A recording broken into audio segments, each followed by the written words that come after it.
अमरावतीतील विभागीय संदर्भ सेवा रुग्णालयात रुग्णांचं अचूक निदान करता यावं यासाठी MRI मशीन बसवण्यात आले।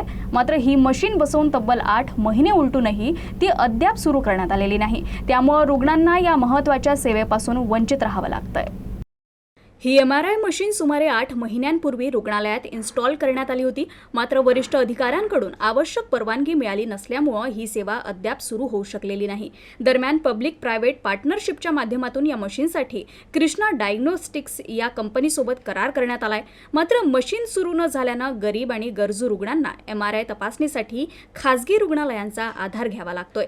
यासाठी रुग्णांना 5 ते 6 हजार रुपये खर्च करावा लागत असल्यानं आर्थिकदृष्ट्या कमकुवत रुग्णांवर मोठा ताण पडतोय।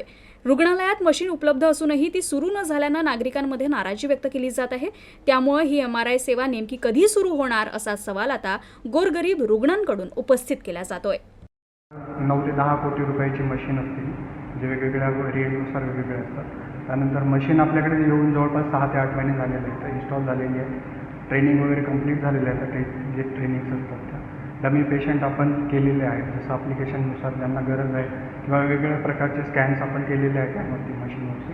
पण अजून गव्हर्नमेंटचे परमिशन नसल्यामुळे ॲक्च्युअल पेशंट जे घेणं असते, म्हणजे खरोखर जे रुग्णांना जी सेवा द्यायला पाहिजे, तर तशी सुविधा आपण सध्या देऊ शकत नाही। कारण वरतून आपल्याला चालू करण्यासाठी किंवा मशीन चालवण्यासाठी अजूनही पाहिजे ती परमिशन्स किंवा आवश्यक त्या परवानग्या मिळालेल्या नाही आहेत, त्यामुळे सध्या बंद असते।